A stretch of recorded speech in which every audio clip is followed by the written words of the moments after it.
dari pendidikan yang belum merata, fasilitas yang belum mendukung di seluruh negeri. Korelasi antara kebijakan dan komunikasi yang disampaikan sangat buruk.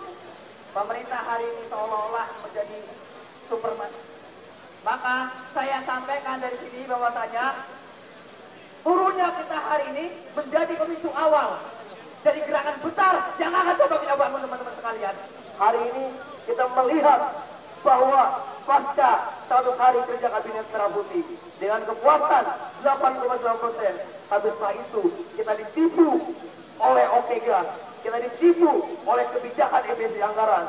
Beliau tekankan juga, tolong sampaikan ke teman-teman yang dari kampus bahwa dari Presiden tegas sekali itu soal biaya operasional perguruan tinggi, KIP, kuliah, beasiswa dan segala macam sama sekali tidak boleh dikurangi. Itu statement Presiden sudah jelas sekali. Jadi tapi ada rencana nggak Presiden atau mungkin KSP atau mungkin dari Mensesnek akan menerima perwakilan yang demo?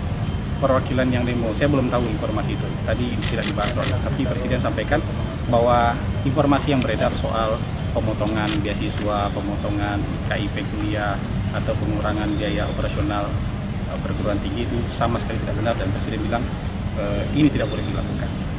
Bang, soal ramai demo tolak makan bergizi gratis di Papua, Bang, yang ricu juga ada gas air mata, ini bagaimana, Bang? Ini kalau menuntut apa yang sudah menjadi hak kita. Efisiensi anggaran dipotong, tapi keragusan pemerintah tidak pernah dipotong. Betul?